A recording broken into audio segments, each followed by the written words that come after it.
just as a quick disclaimer, there's some slight adult stuff this week and a little bit of violence, so check out mythpodcast.com for more info on that. This week, on Myths and Legends, we're wrapping up the current run of King Arthur stories, and you'll learn so much, like how to meet that special someone in medieval times. Spoiler alert, the answer is almost always trick them with magic. And we'll also see the kind of sadistic way Merlin leaves a voicemail for King Arthur. The creature this time is a spiky octopus, or a hungry spiky blanket. Regardless, it's totally gonna ruin your day at the beach.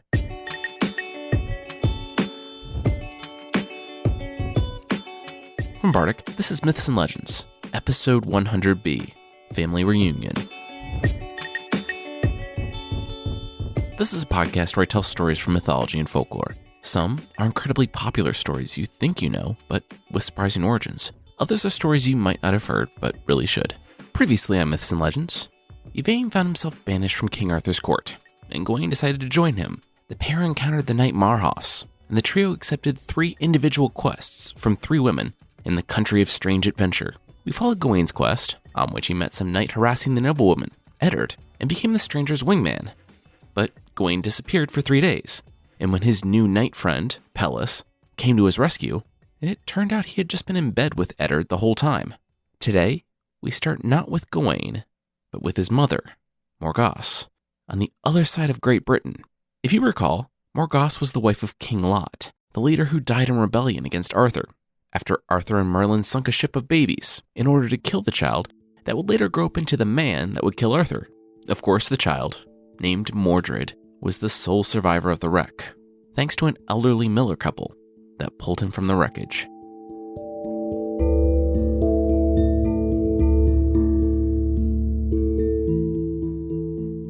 Morgause wept as she held her little boy.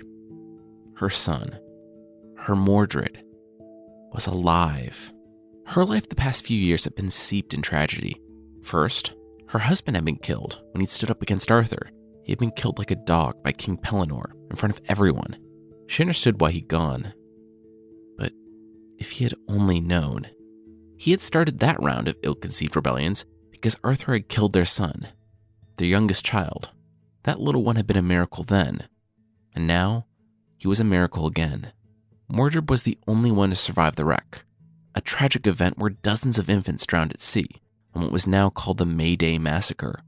Morgause had accepted that he had perished with the others, but now she sobbed and hugged that child, who was nearly 11, and her world was changing. Her husband dead, her sons in the court of Arthur.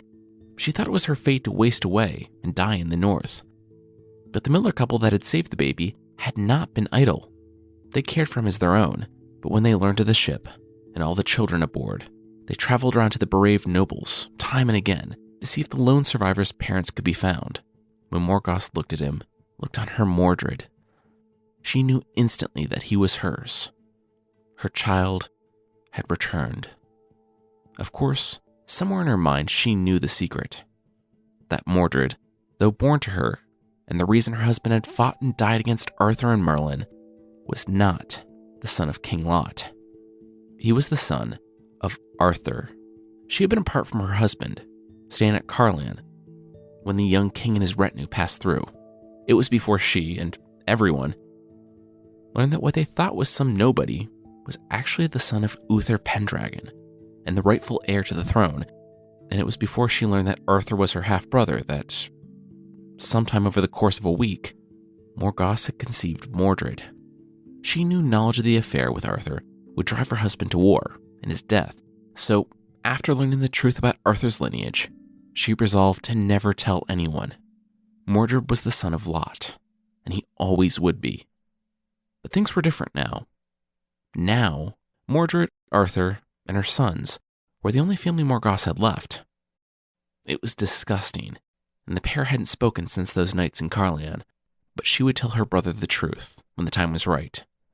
For now, she was simply happy that her miracle child had come home. Back with our main group of knights, her other son, Gawain, was also getting himself into some confusing trouble in bed.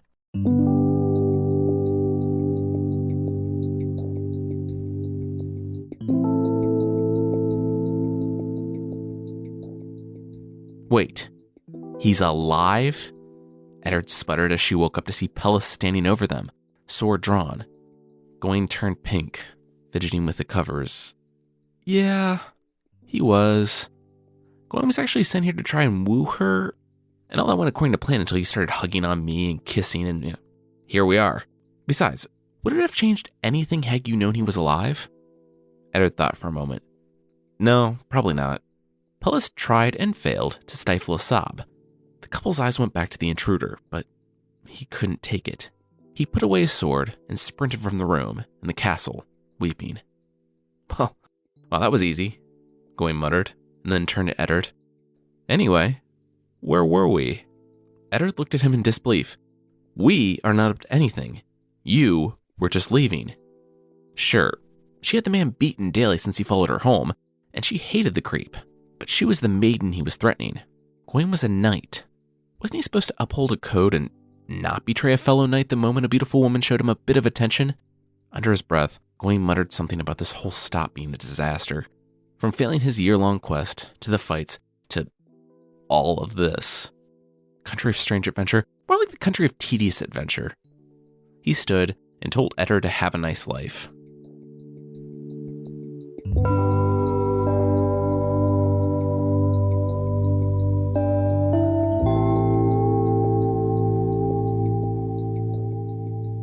Pellis sat in bed blubbering and drowning his sorrows with the medieval equivalent of several pints of Ben & Jerry's, which was probably like steamed beets or something, when his knights announced that he had a visitor.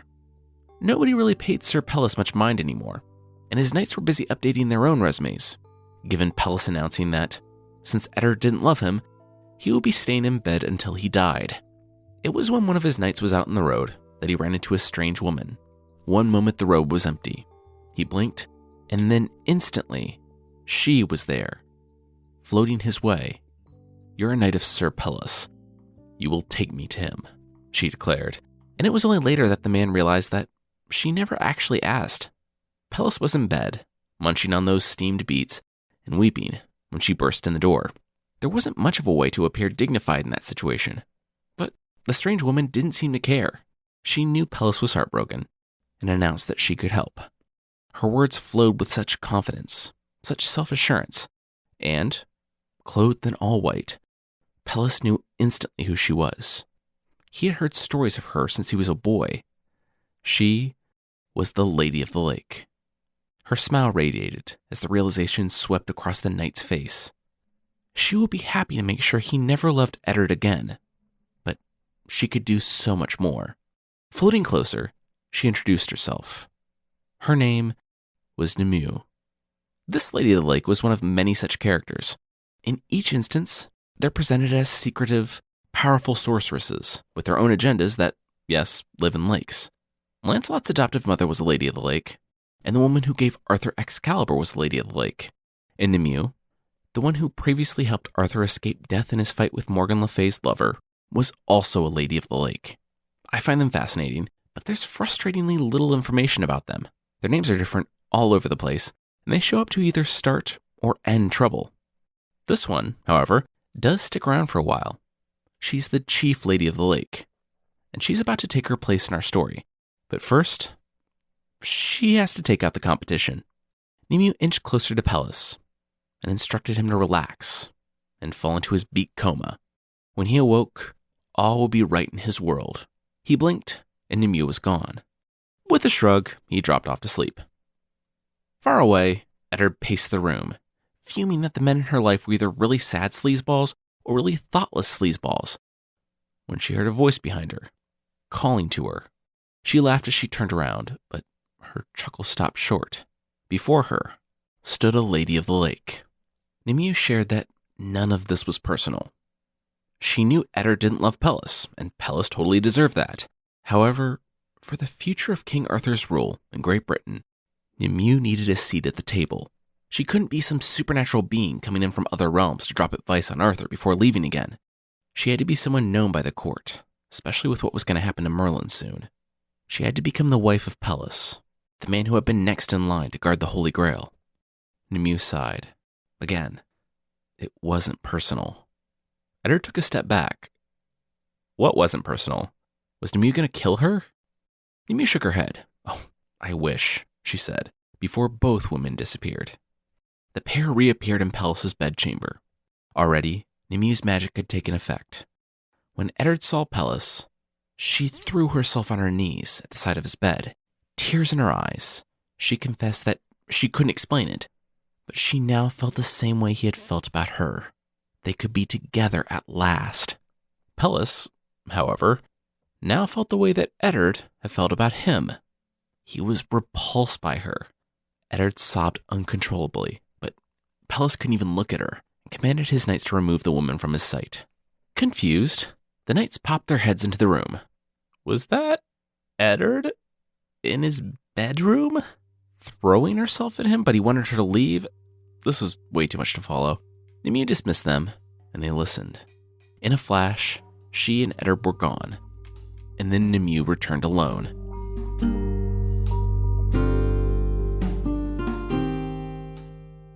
Eddard slumped hard onto the floor.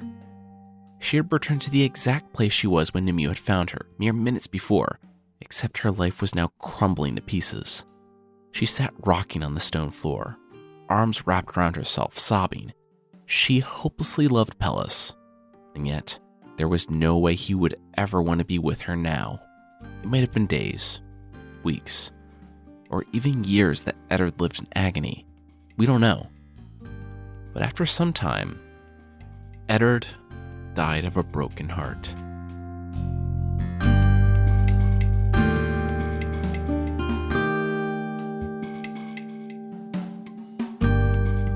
As with anything in legends, there's another version of the story.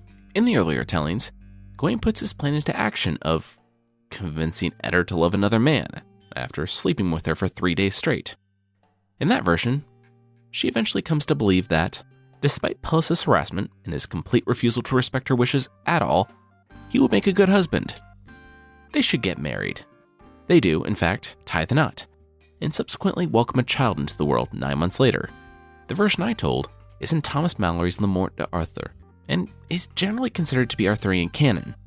The alternate one is from the French Vulgate, the work on which Le Morte d'Arthur is based, and as far as I could tell, Eddard getting her completely undeserved supernatural end was just an editorial addition by Sir Thomas Mallory, because I could not find it anywhere else.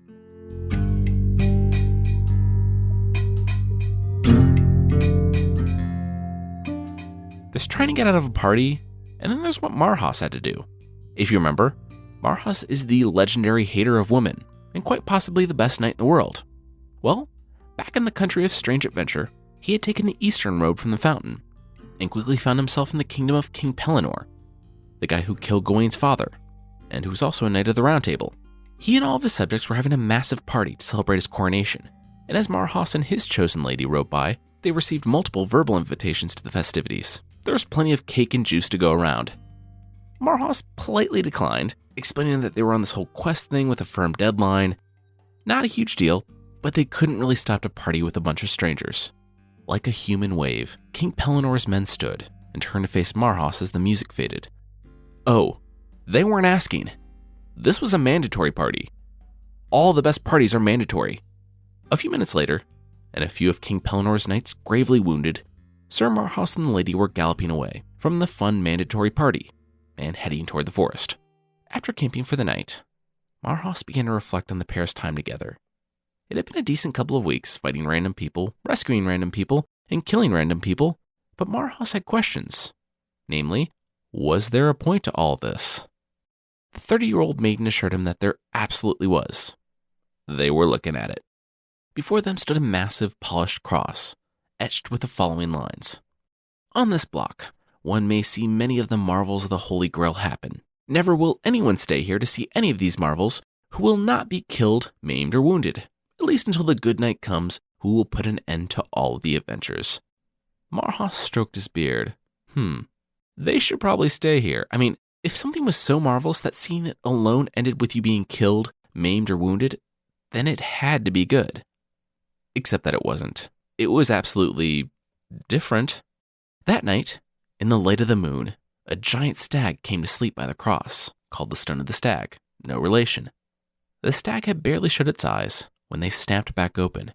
It glanced in terror to the encircling trees. It was surrounded. From the shadows, 4 stark white beagles growled and advanced toward the stag. It wasn't long before they lunged and tore the stag apart. It said that they ate so much of it, but more specifically, that they guzzled so much of the animal's blood that they couldn't walk afterward. So they, too, laid down for a nap of their own. Seconds later, Marhas and the maiden heard a roar, and flapping, seemingly from nowhere, a full-grown dragon perched on the stone and sprayed the beagles with fire. They would have run, but they were essentially stag blood water balloons at this point, so they could only watch the other beagles get eaten one by the dragon. When it was over, the dragon looked on the torn and mangled body of the stag and began licking the remains. It licked for a full 30 or so minutes, and not just because it fancied the taste of quickly decaying stag. No, everywhere it licked, it healed the stag until the creature rose again. Unfortunately for everyone but the stag-stuffed pups, the licking made the dragon sick, and he vomited the 4 dogs out one by one. The pack of dogs and the stags, having both returned to the world of the living, resumed their previous activities. The stag ran off, and the dogs took up the chase. If you've ever felt immediately better after throwing up, then you know how the dragon felt. His job kind of done, he took to the sky, leaving the stag stone as he found it, except covered in blood and vomit and maybe bits of stag. Marhas and the maiden stood slack-jawed. What was that? Was that a marvel? If that was supposed to be a marvel, I want my money back. I'm not dying or getting wounded or maimed or whatever for that. Even the maiden seemed unsure, and admitted that it was definitely different, so the pair decided to go to sleep. It didn't seem worth it to stay up for any more visions.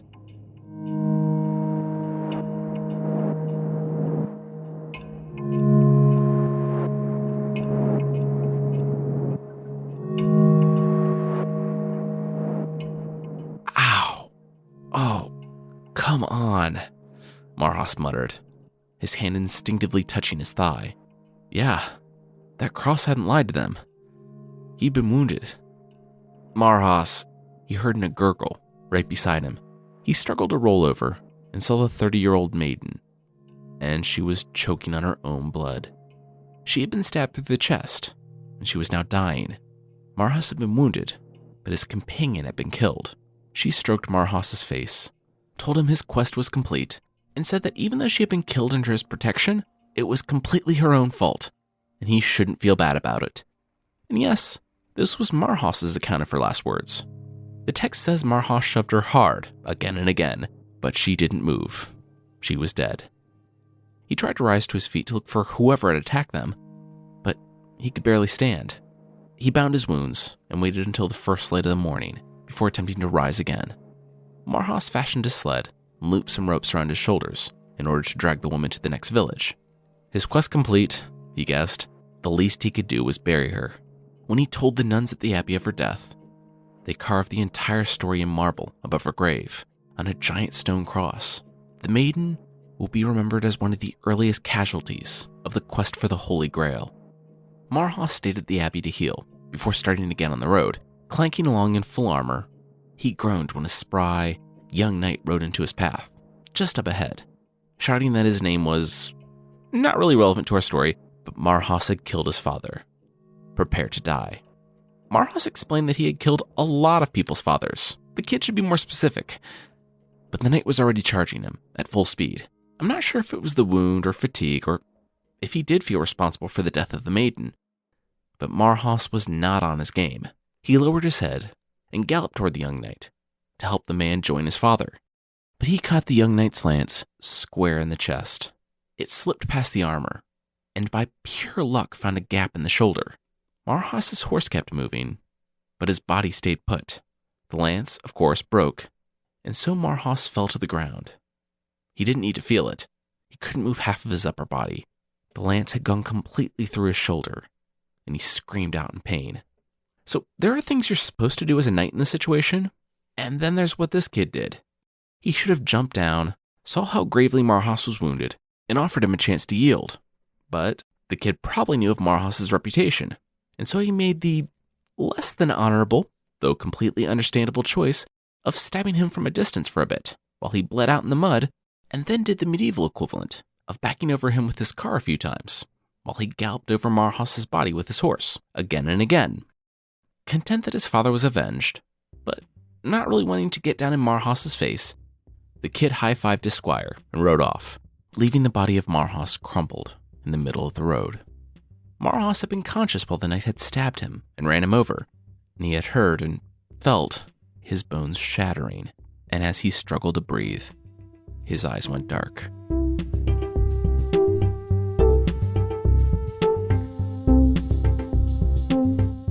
Elsewhere, Yvain was chipping away at his own quest, helping nuns raise some new decorations in a church. He didn't know how things were going for the other guys, but he was absolutely killing it as a knight-errant. With his new 60-year-old buddy, he was also killing monsters, like the giant, whose head he was helping the nuns raise up in the center of the church as a festive springtime decoration. The giant had been terrorizing the land, so, of course, Yvain had put an end to it, and, having a perfectly good giant head, he donated it to a few kind nuns. Yvain had also bested a lot of other knights, but he wasn't killing them or letting them go. For every knight he beat, he had the man go and present himself to Arthur. It was the medieval equivalent of posting just how awesome your life is after a breakup. Like, look what you're missing. And Arthur went for it. Hook, line, and sinker. That's why, after helping the nuns position the giant's head just right, Yvain and his maiden left the church and bumped right into Sir Kay, Arthur's adoptive brother and a companion from Camelot. Yvain said hello. What were they doing here?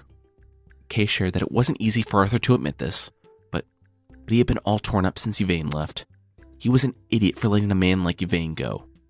He wanted Yvain back. Yvain pursed his lips and looked to the sky. Maybe he didn't want to come back.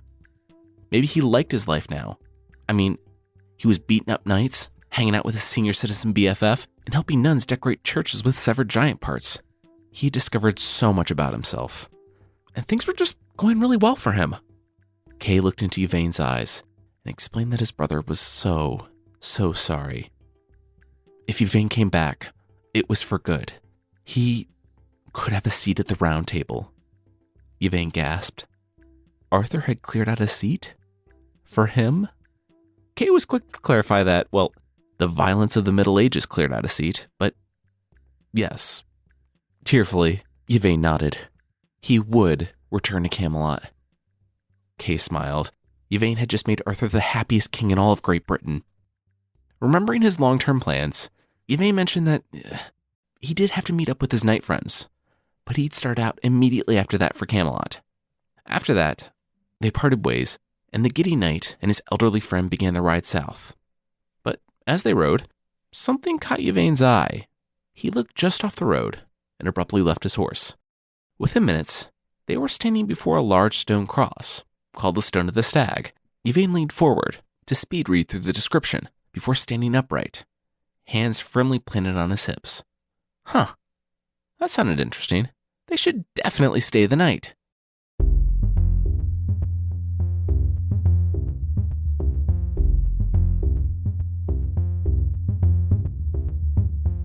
We'll get back to more knights making more shockingly poor decisions, but that will be right after this.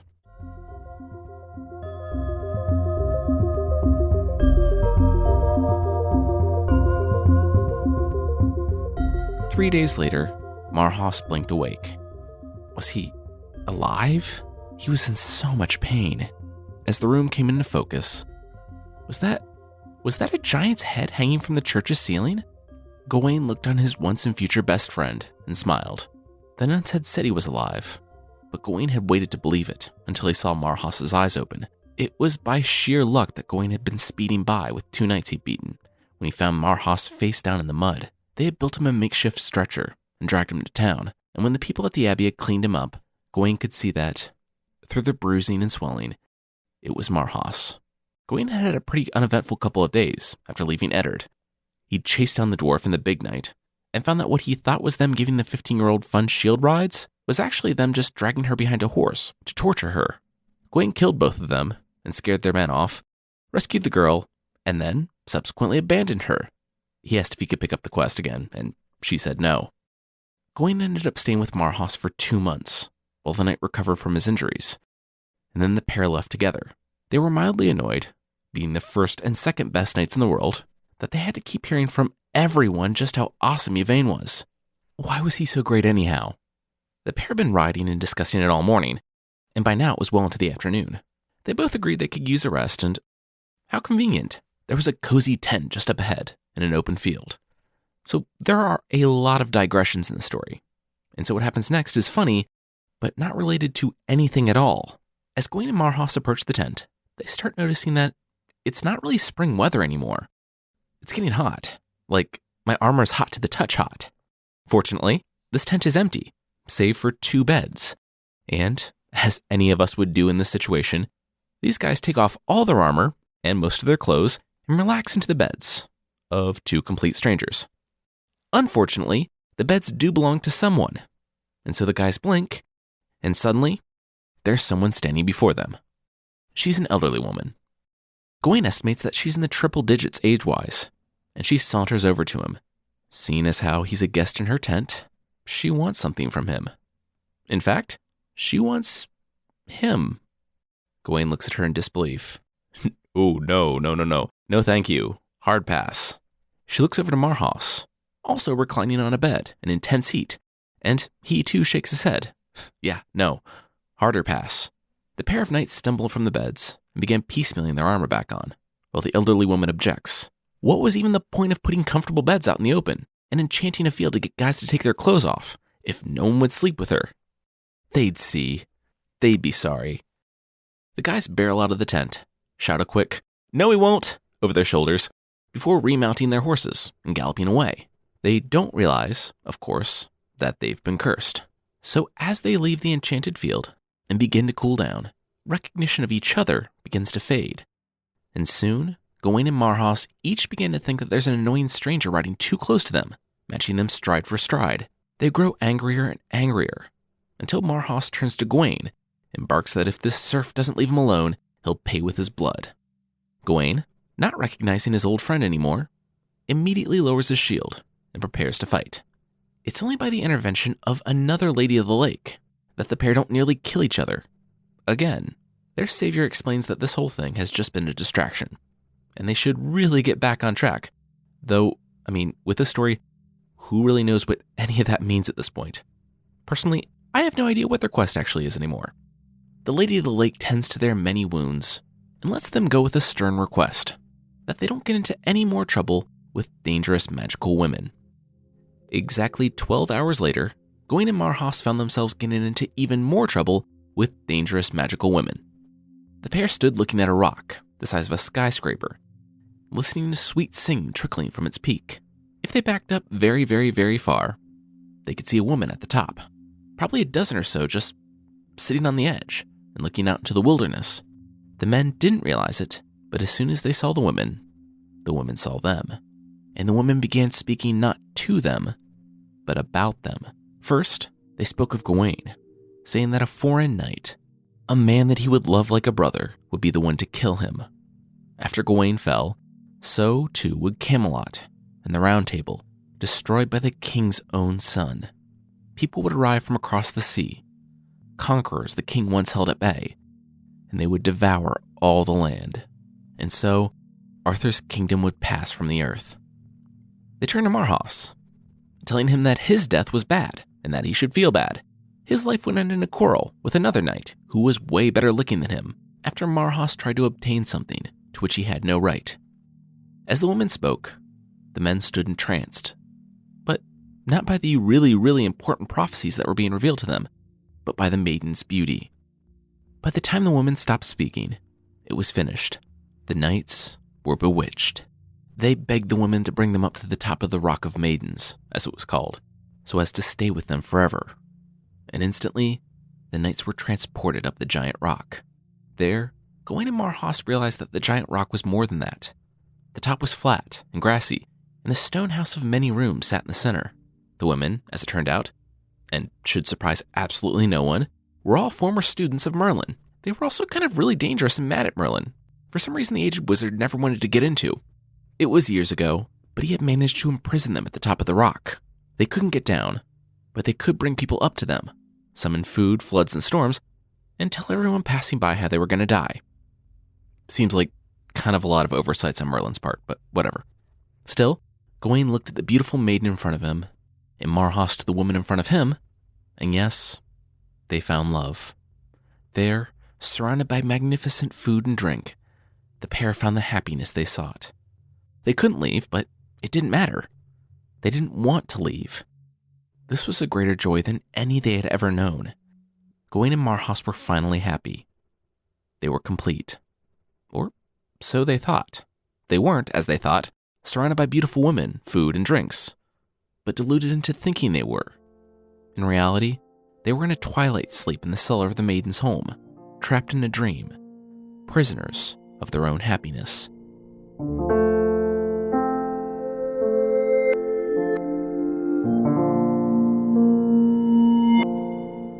Meanwhile, after over a year of wandering Great Britain, Yvain was going home.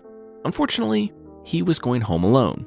He, too, had lost his 60-year-old maiden, the same way that Marhaus had lost his. She had been stabbed at the Stagstone, but unlike Marhaus's maiden, allegedly said, Yvain spent her last words telling him that it was absolutely his fault.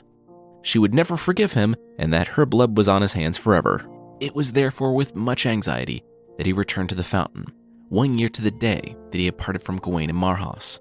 But his friends and their maidens were nowhere to be found. Only a strange woman with something to say.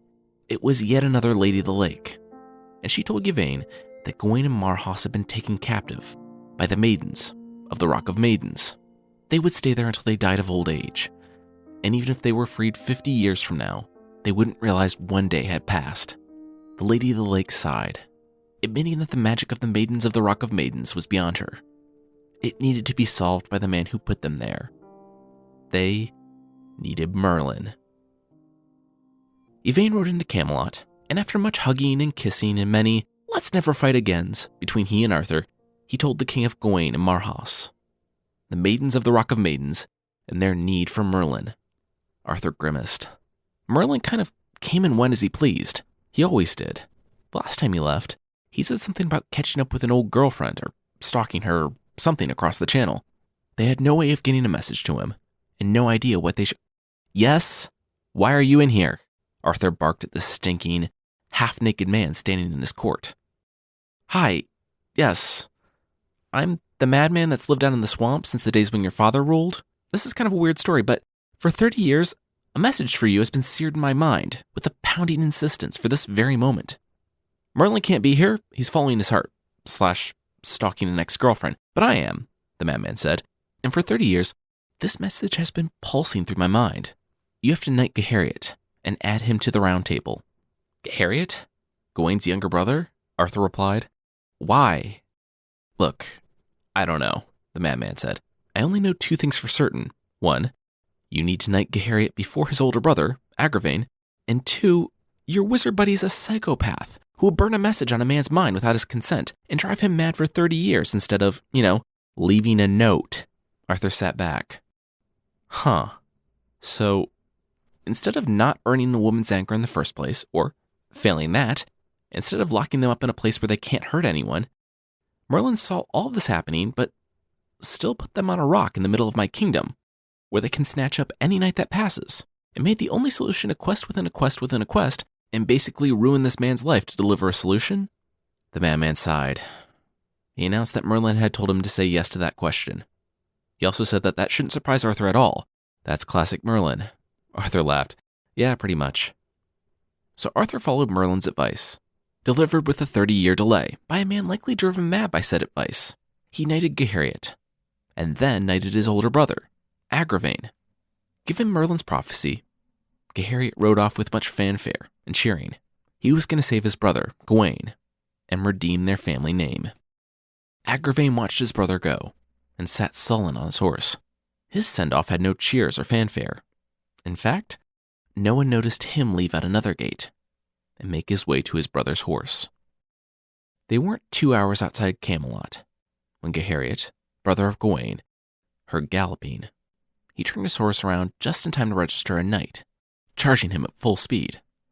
Gahariot scrambled to ready himself, but barely survived the impact. In fact, before falling from his horse, Gahariot caught the colors of the opponent's armor. It was Agravain, his own brother. Determined, Agravain jumped from his horse and unsheathed the sword. Gahariet had shamed him for the last time. It was inconceivable that he had been knighted before his older brother. Gahariet had to answer for that which he had completely no control over, and he must die. "Hello, sorry, couldn't help overhearing." The pair heard a voice off to the side. It was yet another knight who had dismounted his horse and who was now walking over to them, unarmed. He, too, was a knight-errant, and he didn't mean to interrupt, but their conversation was so loud. So, they were brothers? Fighting to the death was so final. Anyway, he didn't mean to intervene. He just wanted to provide some perspective before the slaughter. He knew that if he had a brother, he wouldn't treat him like that. But what did he know? He just had 12 sisters. Both brothers stopped in their tracks. "You have 12 sisters," Gahariet sputtered. "Yeah, and I don't ever get to see them," the knight said. "They're super powerful enchantresses that some jerk wizard put on top of a stone in the middle of nowhere." The third knight replied with a wave of his hand. Gahariet and Agravain looked at each other, and then to the unarmed knight. "You don't say."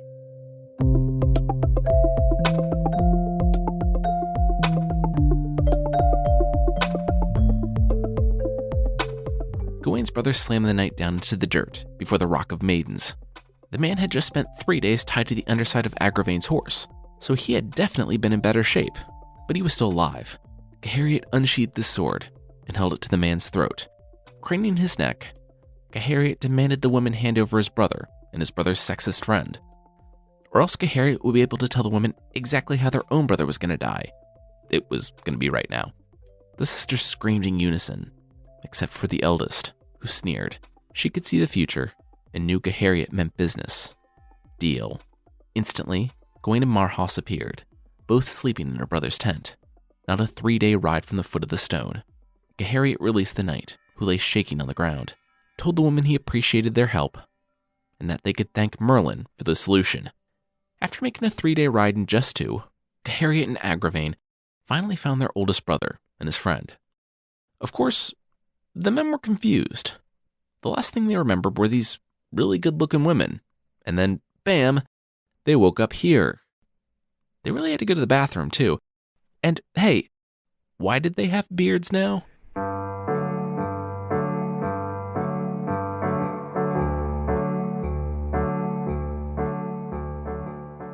It was just before Pentecost when the 5 knights entered Camelot. That week, both Yvain and Marhaus were added to the Round Table, and Arthur cautioned Yvain that the day might come when he had to stand against his mother, Morgan Le Fay, and against his family or friends for the Round Table. Yvain nodded. He understood. His only loyalty from here on out would be to Arthur and his Round Table. Merlin strode in just after the ceremony. They got his message, right? With the guy that he had maybe inadvertently driven mad? That afternoon, he pulled Arthur aside. There was something he had to tell the king. There was a tournament to celebrate Pentecost, and Gawain, always a favorite, actually came in second. The knight who beat him had him on the ground, and he spared his life at the request of his wife. Gawain looked up and saw Pellas glaring down at him. Nimue, the Lady of the Lake, was off introducing herself to Arthur. Agravain and Gahariet, the brothers of Gawain, had been reconciled, and Gahariet was giddy with excitement. He was a member of the Round Table. He wasn't just a knight of King Arthur's court. He was part of the greatest group of warriors in the Western world. If only his father had been here to see it. Then it hit him. He was a knight now. He could go questing like his brothers. He could return to the north and see his mother and show her what he had become. He had been gone too long, too. He said goodbye to everyone and left that very evening. Later that week was the Feast of Pentecost. No one else would know it for a few more months, but Merlin had just left Camelot for the last time, and Arthur wasn't taking the news well. He had a bit too much to drink for so early in the day, and he ended up falling asleep in his chair at the party. That's why he missed the first part of the story. Calogrenant, one of Yvain's many cousins, had ridden from across the island to celebrate Yvain's return. The knights got to bragging about their deeds and their prowess, and Calogrenant, apparently misunderstanding the word bragging, decided to overshare about a time that he was greatly shamed. The court listened with rapt attention to the story of a monstrous peasant, a magical fountain that produced storms, and a knight in black that shamed Clogrenot. Sometime during the story, Arthur woke up and he heard of the strange fountain and dangerous knight harassing people in his land. He decreed that in 2 weeks' time, Arthur, with all of his available knights, would ride out and pay this guy a visit. Maybe it was the wine, or maybe Yvain wasn't going to let someone like Kay take his glory.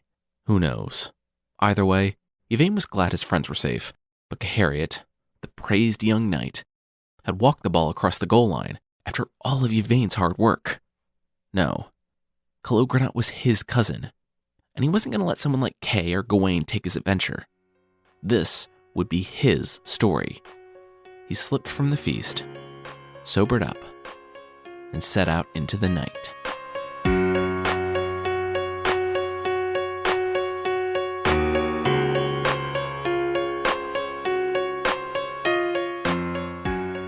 By now, Gahariet was shaking with rage and standing over his mother, Morgause. He was still in full armor, having been so excited to see her that he hadn't taken it off. It was early when he rushed into her bedroom, and he found her with him. She was holding some nobody in bed, some guy barely older than Gahariet, some knight who forgot his place. Then it said that Gahariet looked on his beautiful naked mother, which, ew, and didn't blame the knight. What was he to say when a queen asked that of him? But his mother knew better. Gahariet's father had been a king, and it had been difficult enough as the third son of a traitor to rise in Arthur's kingdom. But still, Gahariet had done it. He had finally achieved the highest honor in the land, and he had come home to this? Nothing remained secret. Gahariet's mother's relationship with some nobody would be discovered, and despite all he had done, Gahariet would be shamed again. He couldn't have known that Morgause, for the first time since she lost her infant son, and then her husband in less than a year, was happy. When Mordred returned, she had found new life, and she had found love.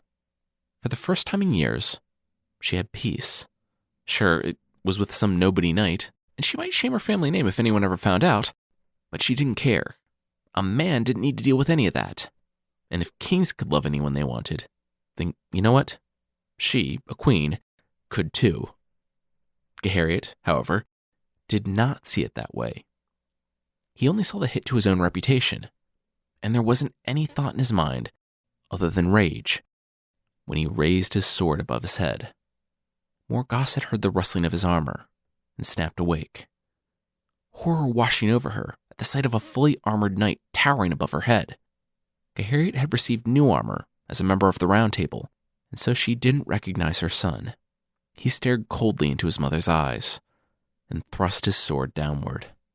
He continued, unwavering, until she stopped moving. He gave the knight a chance to flee, though, not before warning that when he saw the knight again, that will be the day the man died. Naked and covered in blood, the knight fled out a secret side exit in the room. Gahariet wiped his blade, put it away, and shut the thick oak door to his mother's room. It would be hours before she was discovered. Gahariet requested a new horse from the surprised stable workers and left before the morning rays broke the horizon. Morgause lay motionless in bed. She couldn't move. She couldn't cry out. And she knew she was dying.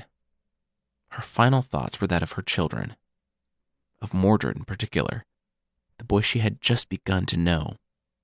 And now, she was taken from him. She had told Mordred the truth about his father the other day, that it was Arthur. The boy hadn't taken it well. He had been angry at the news. He had cursed his mother and father. He said that he would be seen as an abomination if anyone ever found out. She saw how he burned with hate for Arthur, but she let him work through it on his own. She had decided that he would talk to her when he was ready, and then they would work through it, together. They had all the time in the world then. But now, as the last life faded from Morgause's eyes, she saw how wrong she was. All she could do now was pray that her son would find his way, and that his anger toward his father wouldn't overwhelm him and define him.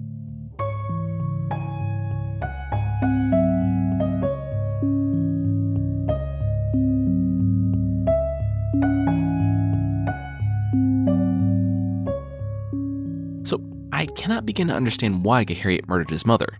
If you're looking for some medieval subtext, look no further than having both a man and a woman commit a morally dubious act, and then it being unchivalrous to kill the man right away because he's unarmed, and that would be dishonorable, but have it be just fine to kill a woman because, as a noble woman, she should know better than to act like that.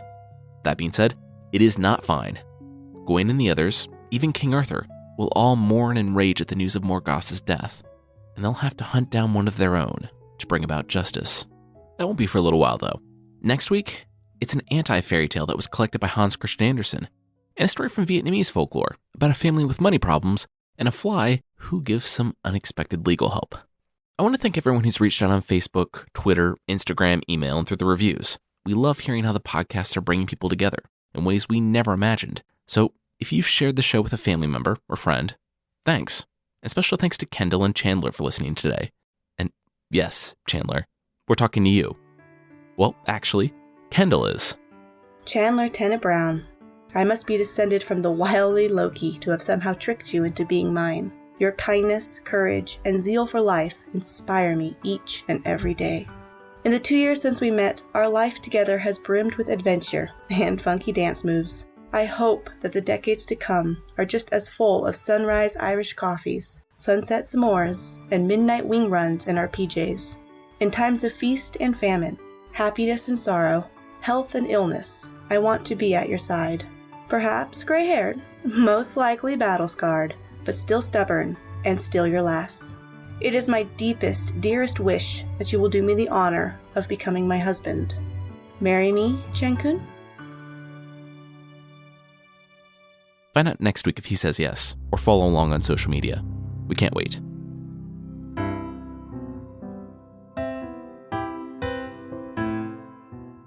The creature this week is the cuero from South America. The cuero is kind of like an octopus. It has 8 tentacles, but the very worst type of tentacles. They are either lined with teeth and claws, or they have clawed hands at the end of each of those tentacles. On its enormous head are massive ears covered in eyes, which is just a smart use of head real estate. 2 senses in one. It's probably an octopus with a leathery, cowhide-like head, but according to the stories, it could also be just like a folded, hungry cowhide that sneaks up on people when they're napping on the beach. One way to kill it is to toss a cactus or a thorny branch into the water and hope that it takes the bait. It'll wrap it up, and that'll be it for the cuero. It's said that when this octopus thing seduces a cow, that cow gives birth to an offspring so ugly that they instill fear. That's probably true, but I feel like seduce is the wrong word for whatever happens between a monster octopus and a cow, just minding its own business by a lake. Sometimes the monster octopus just wants to relax, so it will drag itself out of the lake to sun itself on the beach. If it gets stuck, either by tides or it just gets sleepy and doesn't feel like moving, the cuero will just summon a storm to flood the area and wash it back to the water, which is really the only way to travel. So yeah, if you see a nice little cowhide towel someone left on the beach, check for teeth before you lay down.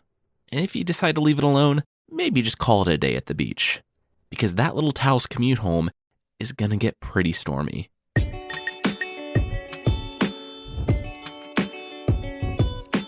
That's it for this week. The theme song is by the band Broke for Free, and the Creature of the Week music is by Steve Combs. There are links to even more music in the show notes. And today's episode was written by me, Jason Weiser, and produced by Carissa Weiser. Thank you so much for listening, and I'll see you next time.